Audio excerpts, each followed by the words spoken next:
Hugh Despenser, his execution was one of the horrifying execution in the history. Hugh began as a knight's son and ended as the most hated man in England. By Edward II's side, he cruelly stole estates, humiliated nobles, and made his queen his enemy. When the realm turned, they hauled him through Hereford in chains to a stage built for death. While he still breathed, they cut a part of him and burned it before his eyes, then went deeper. It was so inhumane that it is unexplainable. And just when you think it can't get worse, wait until you hear what they took last. The climb to power. Hugh Despenser's story does not begin with scandal or bloodshed. It begins with privilege. Hugh was born in the year 1286, the son of Hugh Despenser the Elder, a loyal knight who served the English crown under King Edward I. His family already had influence, but compared to the giants of the realm, such as dukes, earls, and old noble houses, the Despensers were not at the very top. Hugh the Younger wanted to change that. From the beginning, Hugh was ambitious, sharp, and not afraid to make enemies. In medieval England, success was more than just birthright. It was about land, marriages, and, most of all, proximity to the throne. Hugh understood this, and he played the game well. The turning point in his rise came through marriage. In the year 1306, he married Eleanor de Clare, a granddaughter of King Edward I. Eleanor was one of the wealthiest heiresses in England. She had inherited vast estates after the death of her brother, Gilbert de Clare, who was killed at the Battle of Bannockburn in the year 1314. When Hugh married Eleanor, it was more than just a marriage for him. Along with a wife, he secured her wealth, her estates, and the powerful royal ties that came with her name. This move catapulted Hugh into the ranks of the most powerful men in the country almost overnight. To put it plainly, he went from being the son of a respected knight to one of the richest landowners in England, directly tied to the royal family. Medieval politics worked like chess, and Hugh had just placed himself a few moves away from the king himself. Now, being rich and married into royalty was one thing. Turning that into real political power was another. Hugh proved to be ruthless in this regard. He was not content with simply enjoying his lands. He began grabbing more. He exploited his position to seize estates that did not belong to him, often using intimidation or twisting the law to his advantage. At the same time, his marriage linked him to King Edward II, who had inherited the throne after the death of his father, Edward I, in the year 1307. He had already shown flashes of his hunger for power. Records show that he was often at odds with other nobles, using legal trickery or brute force to expand his holdings. He was not well liked among his peers, and even before his peak, some saw him as arrogant and overbearing. Still, his influence kept growing. The death of Gilbert de Clare left Eleanor and her sisters as co-heiresses of a vast fortune, and Hugh maneuvered to make sure he controlled much of it. In a time when wealth equaled soldiers and soldiers equaled power, Hugh was arming himself for dominance. By the year 1318, Hugh's rise was noticeable. He had secured lands across the Welsh Marches, giving him a stronghold on England's western border. These areas were strategically important, and control there meant more than just income. It meant military leverage. He was no longer just another ambitious noble. He was becoming a problem for anyone who stood in his way. One of the defining traits of Hugh's rise was how quickly admiration turned into resentment. The king may have trusted him, but most nobles despised him. He was not like his father, who had earned respect as a loyal servant of Edward I. Hugh the Younger was seen as greedy, unscrupulous, and dangerously manipulative. The more he gained, the more enemies he made. In this early stage of his career, Hugh was still building his foundation. He had the wealth, the royal bloodline by marriage, and an expanding network of estates. All he needed was a weak king who depended on him, and Edward II fit the bill perfectly. This combination of ruthless ambition and royal access set the stage for everything that came next. How he won the king's favor. King Edward II was a ruler who often had trouble keeping control of his own court. The nobles around him were always fighting for power, and everyone wanted a piece of his attention. That was the kind of chaos Hugh Despenser walked into, calm, patient, and quietly ambitious. At first, he seemed harmless, just another loyal supporter helping the king settle arguments and giving advice that made Edward feel respected. But Hugh knew exactly what he was doing. By the year 1314, he had become one of the king's most trusted men. People in the court started whispering that Hugh was always by Edward's side, no matter what. He joined him on hunts, sat in on private meetings, and even handled the king's letters before anyone else saw them. Some said he used that to his advantage, exposing certain nobles as traitors and getting them removed, all while making himself look like Edward's most loyal friend. Others claimed he had a smoother way of gaining control. Whenever Edward fought with his wife or powerful lords, Hugh would step in, calm him down, and convince him that everyone else was the problem. He spoiled the king with fine gifts, horses, expensive wines, even lands taken from his enemies. Whether he did it out of loyalty or pure manipulation, no one could really tell. By the time people started realizing what was happening, Hugh had already taken over the king's trust completely. He had his ear, his confidence, and, according to some, even his affection. What started out looking like friendship was quickly becoming something far more dangerous, one that will soon tear England apart. Hugh saw an opportunity. By staying close to the king, he could gain influence that no land title or battlefield victory could provide.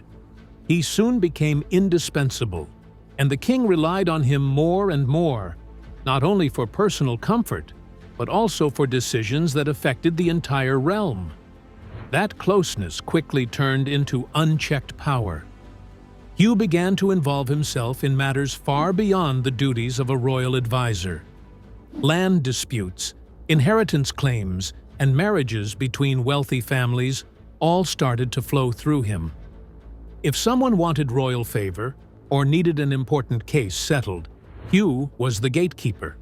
He used this role to enrich himself and his allies, often at the expense of other noble families.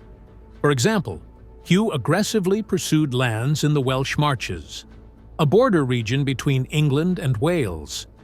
Many noble families had interests there, but Hugh used his influence over Edward to push them aside.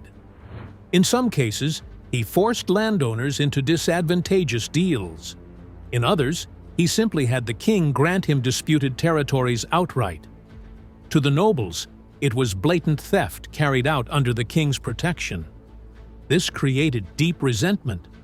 Nobles who once cooperated with Edward now began to see him as weak and manipulated.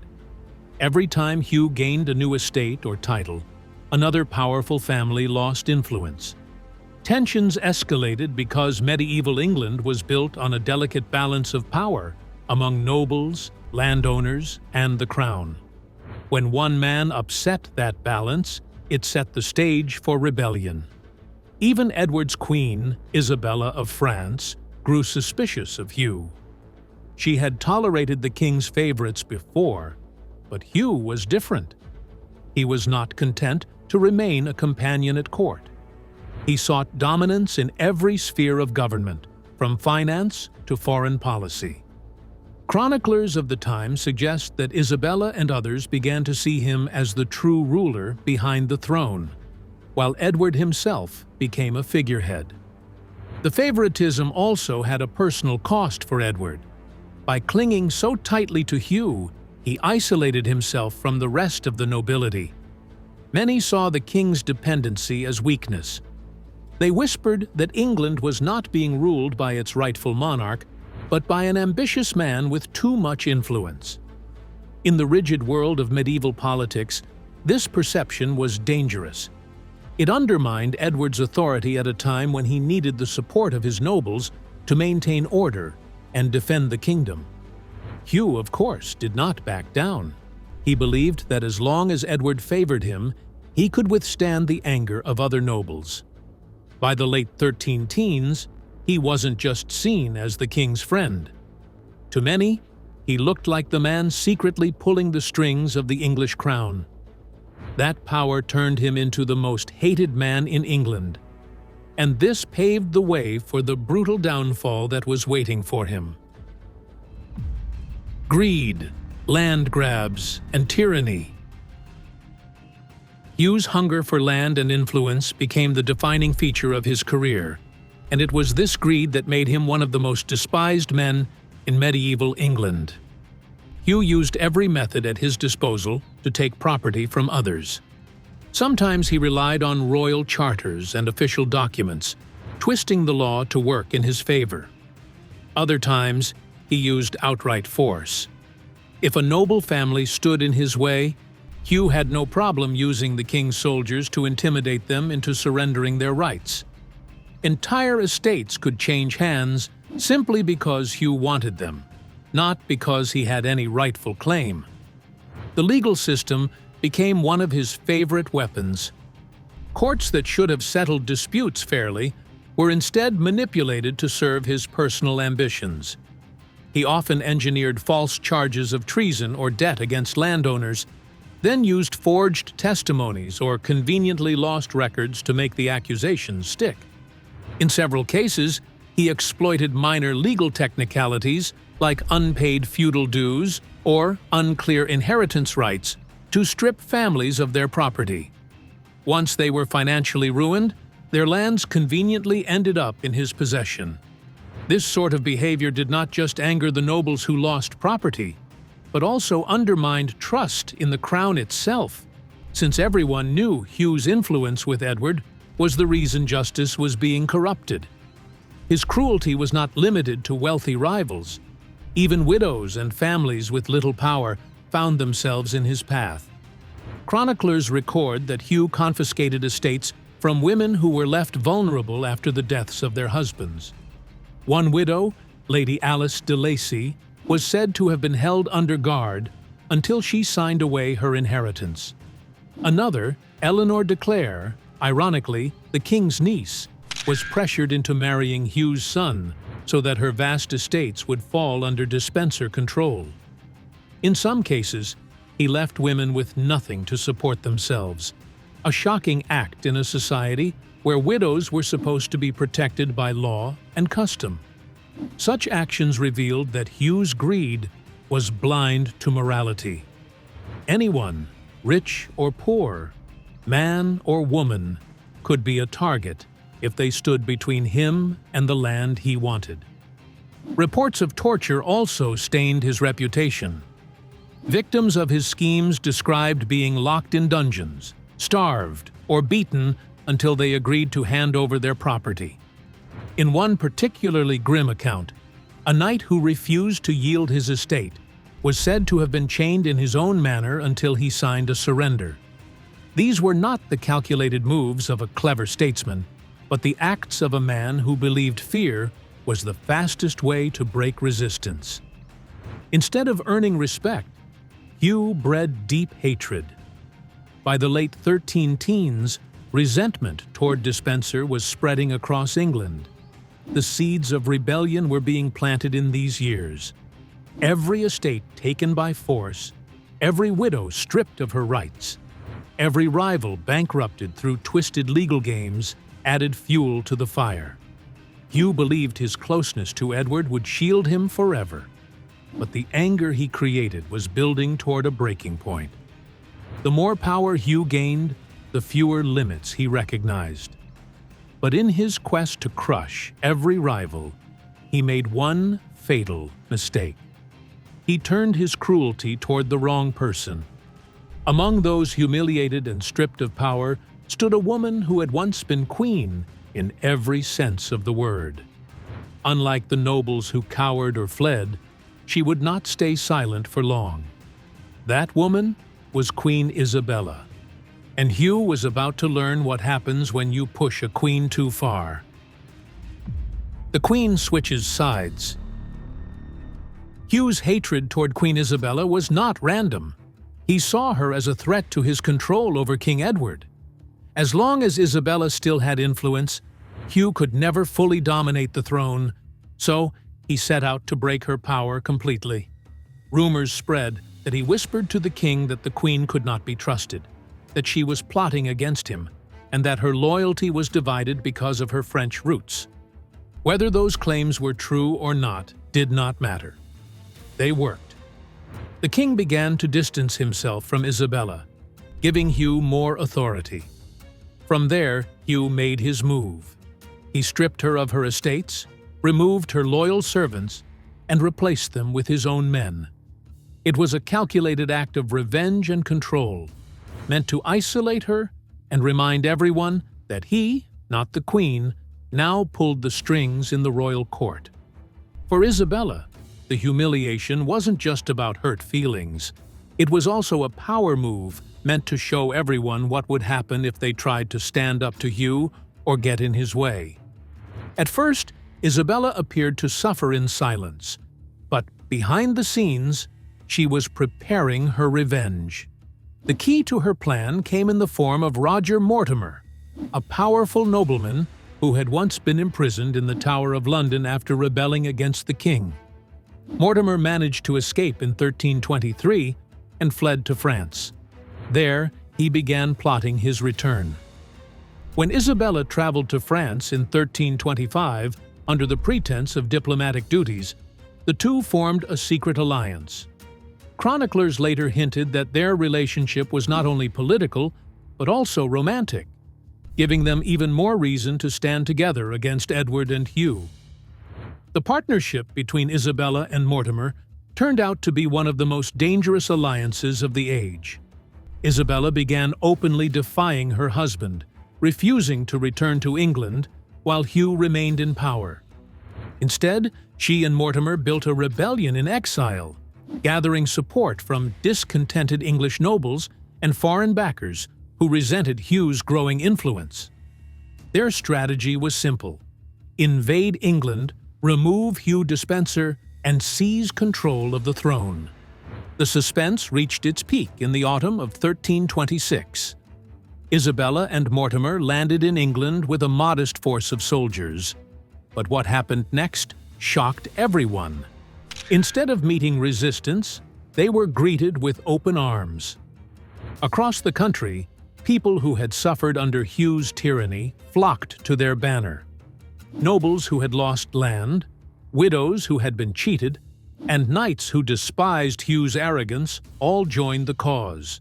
Town after town opened its gates, not so much for Isabella, but against the man who had made himself the most hated figure in the kingdom. By October, Isabella's army had swelled with English supporters. Edward and Hugh, once secure in their authority, suddenly found themselves abandoned. The royal household collapsed as allies defected. Even members of the king's own family sided with Isabella, seeing her as the only path to restoring balance in the realm. Hugh's name carried such hatred that the rebellion seemed less like a civil war and more like a national uprising against one man. Everything was now in place for Hugh's downfall. Isabella and Mortimer rose from disgrace to power, from outcasts to leaders of a movement. The rebellion had grown into a revolution, and the people had spoken with one voice. Hugh's time was over, and his destruction was certain. The fall of Edward II and Hugh's flight. In desperation, the king and his hated favorite attempted to flee westward, seeking safety in Wales, where they still hoped to find loyal supporters. But their journey was marked by panic and betrayal. Food and supplies ran short, soldiers deserted, and villages refused to offer aid.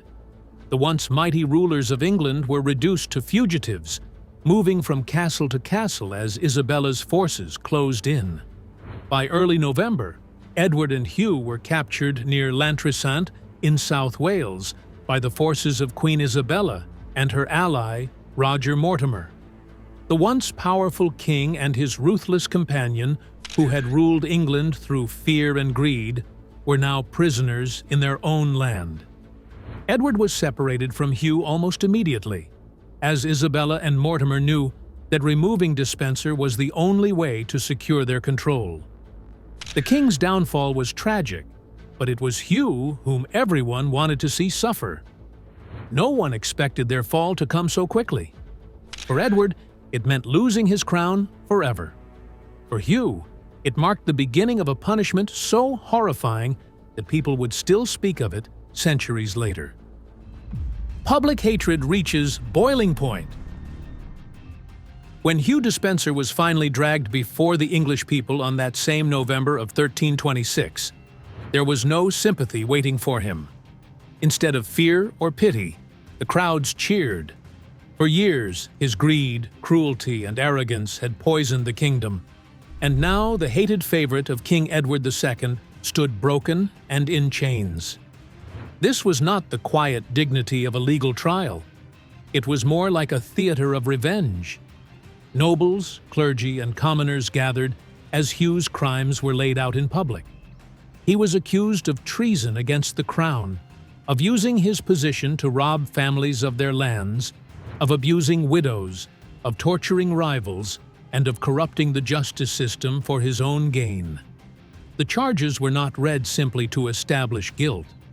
Everyone already knew he was guilty. They were recited to remind the kingdom of why this downfall mattered. Witnesses reported that Hugh was dressed in a tabard, painted with his supposed coat of arms, upside down, as a mark of dishonor. He was paraded through the streets on horseback, forced to hear the taunts of the very people he had once ruled over with an iron fist. To them, this was not cruelty.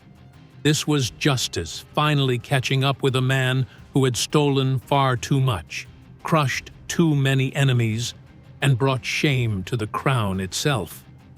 That moment summed up the feelings of a kingdom that had suffered under years of tyranny. Hugh Despenser's trial became less about justice and more about revenge, with the people eager to see the man who had tormented them finally broken and led to a savage end. The brutality of his execution.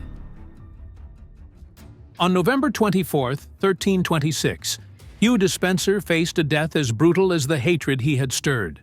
His execution went far beyond simply taking his life. It was staged as a public show, meant to warn others and to give nobles and commoners alike a grim release after years of anger. Dragged into Hereford before a massive crowd, Hugh was stripped of dignity and status. He was dressed in a short tunic. His coat of arms was displayed upside down as a symbol of disgrace. Then he was tied to a tall ladder and hauled through the streets, forced to face the jeers of the people he had once ruled with arrogance and cruelty. The humiliation was no accident. England wanted him shattered in full view before the killing even began. And when the execution finally started, it unfolded with calculated cruelty, each step harsher and more brutal than the last. First, he was hanged, but not to the point of death. The rope strangled him only until he was half conscious. Then he was cut down, gasping for air. The crowd roared, not out of pity, but out of satisfaction. His private parts were cut off and burned right in front of him. Chroniclers said this was meant to punish him for what they called unnatural sins. Basically, the rumors that he had a romantic and sexual relationship with King Edward II.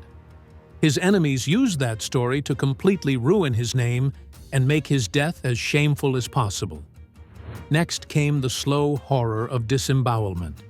His stomach was sliced open, and his intestines were pulled out while he was still alive. Organ by organ, he was destroyed, forced to endure the sight and pain of his own body betraying him. The brutality continued until his heart was cut out of his chest and shown to the crowd, sealing his torment. Finally, his head was struck off and displayed as the ultimate symbol of his downfall. His body was cut into quarters, each part sent to different parts of the kingdom. The sheer savagery of this execution was not unusual for the time, but in Hugh's case, the cruelty was amplified by years of pent-up resentment. Each act of pain and shame he suffered was payback for the greed, land-stealing, and cruelty he had shown others. His death wasn't about quiet justice in a court, but a noisy, vengeful show for the public. Yet even after his death, England was not finished with Hugh. The punishment continued. The legacy of fear. When Hugh Despenser finally met his gruesome end in 1326, the punishment did not stop with his death. His mutilated body was quartered, and the pieces were sent to different parts of England. One part was displayed at York, another at Bristol, another at Dover, and another at Newcastle. His head was placed on London Bridge, a chilling reminder to all who crossed the Thames of what happened to those who abused power. This display was not an unusual practice for traitors in medieval England, but in Hugh's case, it carried special weight. The government wanted his death to serve as a living message. No matter how close a man was to the throne, no matter how high he climbed, corruption and tyranny would not be forgotten. His scattered remains told the story his enemies wanted everyone to remember. For years, Hugh had been the most powerful man in the kingdom, even more influential than King Edward II himself. He controlled land, wealth, and royal decisions, crushing rivals and humiliating nobles. Now, that same man was reduced to fragments, his body literally torn apart and spread as an example. The symbolism was hard to miss. Just as he had broken families by seizing their land, now his own body was broken and divided among the realm. The people did not mourn him. Chroniclers of the time noted that crowds cheered at his downfall. His trial had been little more than a performance, designed to list his crimes before a vengeful audience. Thanks for watching. See you in the next one.